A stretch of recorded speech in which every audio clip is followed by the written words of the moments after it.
Sweet Christmas, we just watched a heck of a lot of Luke Cage. We have binged our way all the way to the end of the 13-episode debut season on Netflix. And if you haven't yet gotten to the end of Luke Cage, get out of here. We don't want you until you have watched it because we're going to spoil the crap out of it for you. So, Call in sick. Without further ado, I want to get into probably one of the biggest spoilers in season one that I made a point to not talk about publicly, which is that Diamondback is the true villain, I would argue, one of the main villains of the show, but also Luke's half-brother, which we find out about halfway through the season. He sort of has this revenge quest on Luke because he blames him for everything bad that ever happened to him. How did you feel about that storyline and Diamondback's integration into it? Because as people who have read my review of the season know, that to me was the thing that probably worked least for me about season one. I think by the time you get there, you realize that all of the conflicts in the series are personal. Domingo knows Cottonmouth, like they all grew up together, they've all known each other. That one threw the audience and threw me because you're like, hey, wait, this, Luke's from Atlanta, he's from here. You didn't see the connection, but clearly Diamondback knew him. You're like, wait, what's going on? And so I think that one felt like a curveball because he didn't seem part of that Harlem ecosystem where everybody knew each other and each of the characters had their own reasons for not getting along with each other. I didn't mind it once it started. He was an odd character. Just all his Bible quoting, and yeah, he felt like a character that Tony Todd should have played, and I love Tony Todd, but that's who he reminded me, the actor, but also the portrayal reminded me of how Tony Todd would play it. Although I thought the guy was really good in it, but it was odd at first, and then I got used to it. And it was like, oh, okay, everything's personal in this world. Like there's no, I'm a superhero, I'm a bad guy. It's like no. These people are there's stakes that are personal and there's stakes that are big and. Threw me for a loop, but it was fine. To me, I think this is one of the rare cases for my personal preference that I think it could have benefited from more flashbacks and more exposition. I kept waiting to care more about Luke and Diamondback's relationship, Willis Stryker, his half-brother, and we did get some of those details, but I felt like the show did such a good job laying down the groundwork for Cottonmouth and Mariah's story and their history, which we'll get to them in a minute because I think they're some of the best parts of this season. But for me, I felt like Diamondback maybe came a little bit too late in the season and all the way up until the end with their fight scene, which I feel like I get what they were going for, but that final battle didn't quite work. And even like how Luke got the win because he chose not to go for hate, which again, on paper, I really like the message there, but I thought that in practice, it didn't work as well as it could have. Well, I think that with the Cottonmouth and Mariah's storyline, there was a lot of lead up, and you started at the beginning kind of that story, and you kept moving. With Luke's past is a history up until episode 4 to the most part, and even after episode 4, you're still getting a couple of layers peeled back. Diamondback shows up with no backstory. People have been talking about him since the beginning, but he had a lot less time to build up his storyline, and he also had a lot less time to build up his kind of conflict with Luke. So if, like you said, if it had started earlier, then the payoff would have been a little bit bigger. Like, it's that, and this is going to happen. Whereas when you finally understand that these two characters are related and why they're upset at each other, it's episode 10 by that point? It's pretty late. It's late, so the emotional stakes aren't there. But once you understand why, I'm still kind of invested, and I'm trying to figure out, is he going to kill this dude? So that to me, I think that a trend across all the Marvel Netflix shows is they don't always stick the landing, probably because they know that there's going to be something else that comes next. Yeah. With Luke Cage, we know next is Iron Fist and then the Defenders. So there are a lot of loose ends in the finale that I'm assuming will get resolved by the time Defenders rolls around. But I did think that it was interesting with Diamondback that, once they had that cliffhanger with the doctor who kept all of Luke's files, and I'm like, oh, you want Luke's DNA so you can do these experiments. Oh, he has a half-brother. Obviously you're going to try and do the same experiment. Yeah. I expected that to happen this season, that Luke maybe would have to fight a fully superpowered Diamondback then. But it does seem like that's the cliffhanger for either Luke Cage season 2 or Defenders or something. Well, remember in Jessica Jones, it was pretty much towards the end of the season where you start finding out where her powers are coming from, which they totally kept as a mystery. They gave you a hint at it, they pointed you in the right direction, and they kind of let it go. And I think we got a little kind of the tease of this in the same way here, where it's like, okay, it has to do with that, but We'll get to that when we get to it. We'll get to it eventually. We have a lot of other stuff to deal with. So let's talk about Cottonmouth and Mariah. I kept writing, first of all, round of applause. Mahershala Ali and Alfre Woodard, incredible. Episode 7 was my favorite episode of this season, which was when we find out about everything with Mama Mabel and their history together. And then when she finally snaps and kills him, I was so surprised. I kept finding him to be really ineffective as a villain, which I was like, why is he your main villain? Oh wait, you're killing him. He's not your main villain. How did you feel about how they played that out? Yeah, I figured something was up because I knew that Diamondback was going to be in it. They hadn't announced it, hadn't really shown much of him. And I said, okay, well, maybe he'll be bigger in a different way. And this is, the two-tiered villain type of thing. But Cottonmouth was almost in some point, and once you get there, you realize he's kind of a reluctant villain. He wants to be like Mariah. Mariah's acting like him in some ways, and you see that more at the end where she's like, he saw something in me that I didn't see in myself, but I am totally comfortable with. So she comes to him, and he's almost coming to her at the time of his death. But that scene between the two of them is probably the emotional core of the entire series, because I was watching like not just the physical violence, but just the whole backstory. It was really rough, but it was also very heartfelt, and you really got a really good understanding of both of these characters and who exactly both of these characters were. And Emmys. Yeah, finally, right? Finally paying attention. I did think it was so interesting that they both ended up being forced into positions where they're the opposite of their true nature, right? He's not cut out to be the crime boss that Mama Mabel wants him to be, whereas she's very much her grandmother's granddaughter, walking in those same footsteps, but she's denying that in herself because she only wants to see something better. She was raised to be in a particular lane, and they both fell into the roles that they were slotted for, whether they wanted to or not, and whether they were the best at that or comfortable. Like, he clearly wanted to be a magician. She seemed like she wanted to do what she was doing, but it may not have been her true nature. But it was definitely, and even with Luke, Luke does not want to be a hero. Right. He's the only one who's really bucking what everything is telling him to go in the direction to, until, not unlike Jessica Jones, where they finally get to a point where it's like, okay, enough. I need to, A, protect the people around me, but also other people need help. So. Yeah, I do think, as much as for a time I viewed this series as the great tragedy of Cornell Stokes, I do think it's very much the story of saving Harlem, and I really appreciated that in Luke Cage. I mean, obviously, Daredevil was more out to save Hell's Kitchen, though I think with the hand and everything that came out of that, season 2 was bigger in scope, but Jessica Jones is also very much a personal story. This, I think, is the most personal of any of them. If you contrast it with the MCU movies, where it's like saving the universe, saving the galaxy, this is very much just let's save the neighborhood. Did you find that effective? Harlem is a character in the show. Hell's Kitchen, in the Daredevil comics, Hell's Kitchen is a character in there, and you get a lot. You didn't get as much of that in the Daredevil series. And Jessica Jones, in her series, it's more about her personally. There's a cast of characters, and Harlem is the other character in it. And there's so much real Harlem in there. There's so much real New York in there. It was nice seeing Fab Five Freddy at the end of the series, which was crazy. But there's so many real people. Like Dapper Dan shows up, who's a Harlem celebrity. There's all these people talk of the Apollo, and it feels grounded. The characters all feel like they're from there. They know each other in some ways, or they know somebody that, like Misty, and she knows Pops, and Luke knows Pops through different ways, and they're all kind of connected in loose ways. It's just like, oh, this is kind of it's not as big of a story as we've seen, especially Daredevil season 2, which is like gigantic. But it was definitely more personal, but definitely more intimate, I think, than we've seen, probably on the level of Jessica Jones, even maybe more so because of how personal all of these relationships is. Where it's intimate as far as showing her and multiple sides of her and her pain.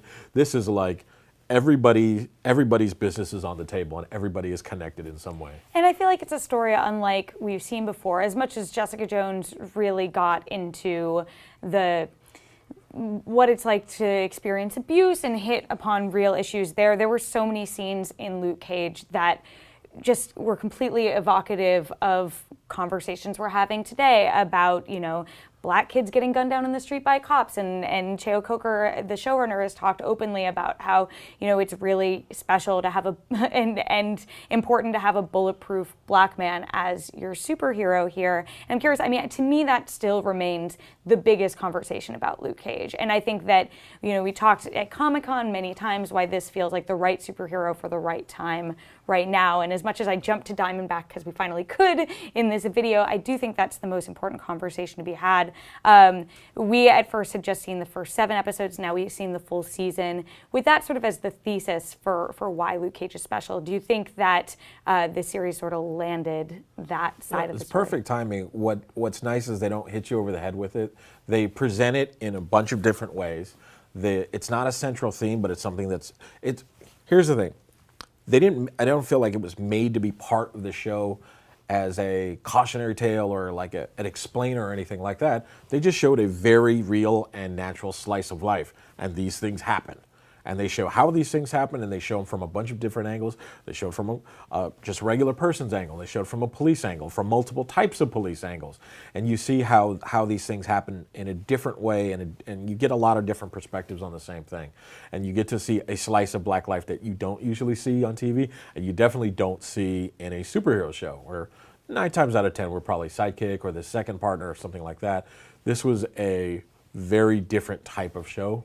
I haven't seen a show like this, and a lot of people compare it to The Wire.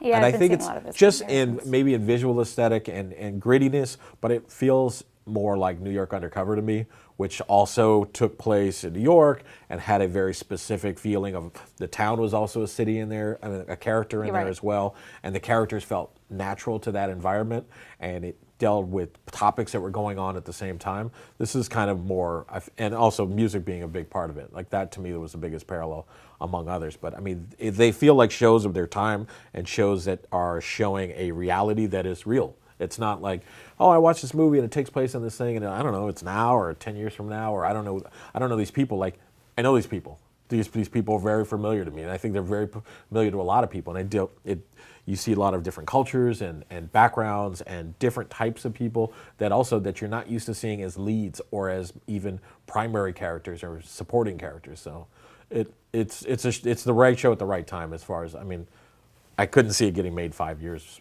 ago. Yeah, and I think it's interesting. You hit on something I think is really important too.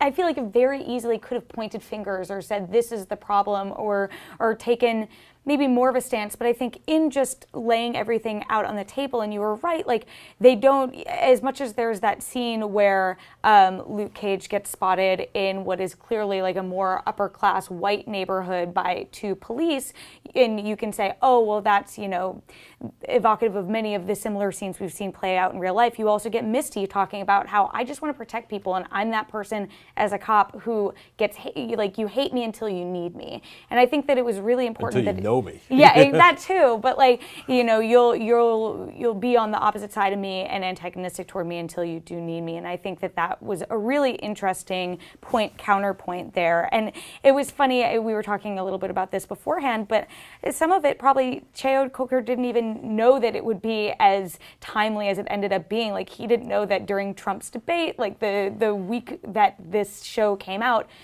stop and frisk would be a huge talking point, and there's a whole episode that deals with the police basically doing stop and frisk with a bunch of people in Harlem because they want to find Luke Cage. And and I actually like that conversation with where Mariah brings it up as well about, although she's using it for personal reasons, but she was talking about, like, we can't just, this is still my neighborhood and I can't unleash this on people like that. And you also get it from the police side. The lieutenant also speaks about it as well when she's talking to her officers, like, hey, and again, maybe it's for her own personal reasons. She was like, I don't want to see this on YouTube, so they address it in a lot of different ways without being preachy or like ham-fisted. Like, I don't like it when people just like, here's an issue, and they just show it in an organic way so people can understand it instead of people being like, oh, this is the part where they talk to me about something I'm supposed to care about. No, they was presented in such an organic way that didn't take you out of the story, that made people that may not be interested in any of these issues be like, oh, I came here for the superhero. I'm now like invested in the issues. And if you're not watching the show because of the aesthetic, You're missing out. I will say the one time it did take me out of the show a little bit was when Method Man shows up. Now, we're going to talk about the music after this, but I did want to bring this up as a transition piece because this came in episode 12. If you didn't get that Wu-Tang Clan is a huge influence on this show, by episode 12, hopefully Method Man arriving made it clear for you. But maybe it's just that I've been covering this show fairly extensively, and I've heard Cheo Coker say the line about, it's important to have a bulletproof black man. So to have Method Man say that, I was like, is this like some like lack of confidence that people won't get it? Because you've been doing a really good job of making it clear. That one scene with Sway was just, and a Real World 1 alum who Eric called out. Yeah, Heather B. She's part of the show. She's Sway's co-host. Yeah, that to me I was like, a bit too on the nose. I got it before then, but maybe other people did not. I think that they set the Luke Cage show in a 100% real world environment. If this were the Warner Brothers universe, you have Star City and you have Metropolis and Gotham, which are kind of like, fictional versions of New York and Chicago and different cities like that. This one, and even Marvel's New York is not traditional New York. Right. They use the real names, but they're always, slightly fictionalized. This was setting a fictional character in a real neighborhood with real people, and they put as many real elements in there. And I felt like when you're watching it, I'm not taken out of the element that this is a superhero show until Hammerhead shows up at the end. But I mean, it's like there were so many real people in there playing themselves or playing versions of realish people, and I felt and like Fat Five Freddy and Method Man and Dapper Dan and people showing up, and you're like, oh, it grounded it for me, and it made it a little more real for me. And I felt like if this were actually real, that would totally happen, and it would totally be somebody from Wu-Tang Clan freestyling on the Sway show about the bulletproof dude. Oh, I love this. I love the rap. I love the freestyle. It was just the long conversation, articulating all the points that you should take away from it. No. I will say, though, that scene in the liquor store after Luke saves Method Man was like perfect. You're you. I was like, yes, that's exactly how this would happen. You're both celebrities in your own right. Okay, so let's talk about the music. This is so a part of the show's DNA that Gangstar song titles are the name of every episode. I'm not gonna lie, I am not well versed in the history of rap and hip hop, especially in the 90s, so a lot of this went over my head, but talk to me a little bit about why this is important and why it was the right call for Luke Cage, especially since Cheo Coker was a music journalist before he was a showrunner. Yeah, he wrote for Vibe for years. I like that they picked, because of the age of the characters, and Luke Cage looks to be somewhere in his 40s, this is the music he would have listened to. This is the music he would have grown up with. This is the music that Cottonmouth would have grown up with. And even, this is the music that Mariah would have been telling Cottonmouth to turn down in his room after school. This is the music of the era of those people, so it totally fit. I'm glad that they didn't do something super current and like, hey, let's have a bunch of trap people on here. Like, that would have... there's another movie right now doing that, and I don't know how well it's working. But I think they picked the right era, and they picked the right types of music. Adrian Young is a genius, and he did the soundtrack with Ali Shaheed Muhammad from Tribe Called Quest. So it has a very distinct sound. If you saw Black Dynamite and you heard that soundtrack, that score, I should say, not the soundtrack, the score, that's Adrian Young did that as well, and he has a very 70s TV show sensibility. Yeah, and that really imbues the show with that sort of vibe there's a lot of quirky synthesizers and stuff. The live music is great. The music that played in the club, like having real bands play. That was something I really loved. Jadena, and having multiple artists there, classic and older and newer, I think gave it another layer of realism. As this is. It's not current Harlem, but this is Harlem for these people, and this is the music that they would be listening to, this type of club, and I think it gave it a very timeless sense, even though it's not current, and I think you can watch it in 10 years like, oh, those are classics. Yeah, and I did like that they used the club as Harlem's Paradise as one of those primary settings through which they could do that. Like they could, even when Cottonmouth died, Diamondback still had performers at the club, and they had people coming through. And it wasn't subtle, but one of my favorite shots and pieces of imagery from the show is the way that Cottonmouth would constantly be framed in front of the Biggie portrait, which is just like, it's so telling, not only in how music influenced these people, but you get it. You see that shot, and you're like, I get it. You view view yourself as King of Harlem, which I was called out on that. Yes, I know Biggie is not from Harlem, but that's still the imagery there. it's the whole, and Biggie was like framing himself as Frank White from King of New York. So, he's the Black Frank White. So it's the King of New York. It's even bigger than he sees himself as King of Harlem, but he's thinking big. He's like, this is my area, and I'm the king, and he's always, overseeing the entire club. And Diamondback comes in and does basically the same thing. So can we talk about when it takes a turn and turns into a superhero show? It happens pretty late in the season. And I didn't mind it, but it was, like Daredevil took a while. He's running around in his ninja pajamas, and he's doing his stuff, and you're like, oh, okay. And then he gets the suit, and you're like, you already feel like it. He's wearing a mask, which already makes you feel like this is a superhero show. Luke's wearing regular stuff. Luke's wearing. There is the Easter egg with him wearing the old '70s. And he even asks. He asked them to do some research on his tiara. The tiara. Or whatever, yeah. Yeah, click on tiara. And it was funny because that scene was funny because you got to see how ridiculous that suit looked. But for the most part, he wears different versions of the Luke Cage costume, the hoodie or just the shirt.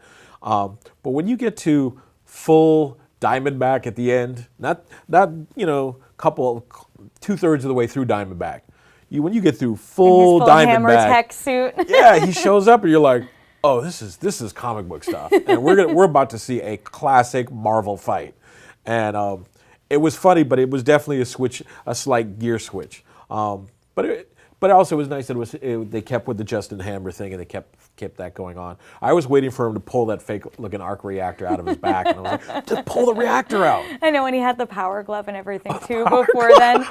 It is interesting because one criticism I see leveled a lot at Marvel Netflix shows that are not Daredevil is, why are the fights not as good? And I took a big issue with this in Jessica Jones, and I take issue with it in Luke Cage, too, because I don't think that's something that you can comparably compare between these shows. Daredevil is a martial artist. His fight scenes are incredible because that is very much his style of fighting. Jessica Jones and Luke Cage are super powerful, but with not a lot of training. Luke is a boxer. We see him training. He played football and stuff. He's all brute force. And Jessica, too, she just happens to be incredibly strong, and so she doesn't have a lot of grace when she goes around and does her fights. I think focusing on, the fights aren't as good, misses the point of what Luke Cage is doing as a superhero that is distinctly different from these other characters. And like you said, these are super-powered characters. This isn't Daredevil. My only beef with Daredevil was the kind of parkour flips he would do every now and then. Because they look so cool. Those were not my favorite. The rest was fine. The hallway fight scenes. The hallway fight scene was awesome. Just when he does a flip. But these are different types of, and they're very high-powered superheroes. So it'd be like, hey, I saw that movie with the Thing and the Hulk, and I didn't like the way they fought. Like the fight at the beginning of the Edward Norton Hulk movie. You have two brawling giant superpowered masses. It's not going to be graceful. It's not going to look like, something out of a Nolan Batman film. It's going to look like two really big people slugging it out. And that's how they fight. They're going to throw each other around. They're going to use as much of their strength as possible because they're probably fighting somebody else superpowered. Or if they're not, they're going to be taking on a whole bunch of people at the same time. And I love that scene where he's going into Crispus Attucks? Yes. Look him up. Yes. And it's so imbued with Black history here between the writers and the Malcolm X on the street corner and stuff like that. There's a lot of really cool history to pull apart and peel back the layers on.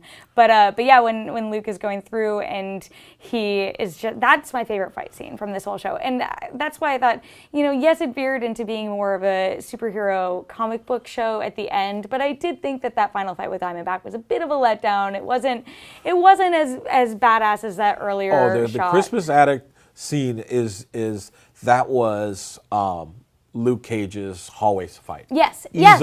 Easily. And it is a little more enjoyable because he's up against these amazing odds, and it's a million, and yeah, he's bulletproof, but you're like, it's like a million dudes, and he's just like, and in the same way where Daredevil had a little harder fight because he's, there's a bunch of dudes in there, and they're all coming at him, and they've got weapons and stuff, so it's kind of similar. It was an against all odds thing. With Hammerhead, with Diamondback, you don't know exactly what you're getting into in that scene.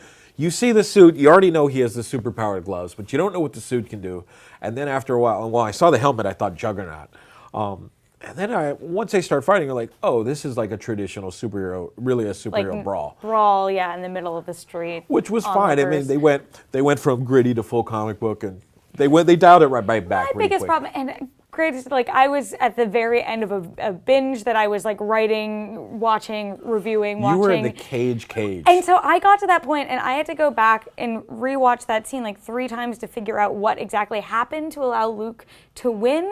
I felt like it was a very sort of meta commentary packed into this fight, and I was like, I get it, but could you have done that a little bit better? Yeah, once you get to episode 13, you kind of throw Grace out the window and just like, look, we got 22 more minutes to fill. Let's wrap this up. Let's talk about the ladies of Luke Cage, because Misty Knight and Mariah Dillard are 2 of my very, very, very favorite new characters to be introduced to the MCU on 2 opposite ends of the spectrum. But Misty in particular, I'm like, okay, please can she be an Iron Fist? Because Simone Missick is so incredible as that character. I think episode 2 was the one where I was like, oh yes, please, more. Yeah, you get invested in her story very quickly. She really sells it. She's a great actress, Simone. But it's also, she's an interesting character, and also that's another thing about this show that's so good, and similar in other ways. I mean, I think all of the Marvel Netflix shows are the same, where they're basically like the Marvel Knights comics, where they're kind of a little more adult oriented, stuff like that. But these are all flawed characters. I mean, if you've read the Daredevil comics, you know that there is no bigger train wreck in all of Marvel than Matt Murdock. Don't ever date him, ladies, please. Nothing good will happen. But Jessica Jones is obviously super flawed. Luke's flawed, but especially all of the other characters. But Misty is flawed, but she's always trying to do better, and she's always trying to go forward, like Pop says. And she's a super engaging character. She's always trying to fix her flaws as she goes along. And her partner joking around at the beginning I liked a lot of that stuff until I found out he was corrupt, and I was like, I'd totally watch a buddy cop show with those 2. And I was like, oh, he is totally. It could be a prequel. Yeah, exactly, a prequel. But I mean, I'm happy to know she's going to be in Defenders, and we'll wait for Heroes for Hire announcement. Were you expecting them to go the full way with the metal arm, or were you surprised they pulled back at the end? Not off the bat. Once they cast her as a police officer, I didn't think they were going to go in that direction at all. When they shot her, though, and then I was when like, they shot her, going to do it? and Claire's stitching her up, I was like, she's going to get infected. We've already seen. Well, even what she said, she's like, I'm going to tie up the nerves, but if it takes too long, then you're going to lose use of that arm. And I was like, you're going to lose use of that arm. There's still. I'm not hoping this happens, but there's still time for permanent nerve damage. Just saying. And then they know Justin Hammer. Maybe he can help him out. Right. Maybe they can go to Tony Stark. I feel like they should go to Tony Stark. Because I feel like if you're working with a Justin Hammer, I would have loved to have seen a Justin Hammer tech glitch in one of those fights.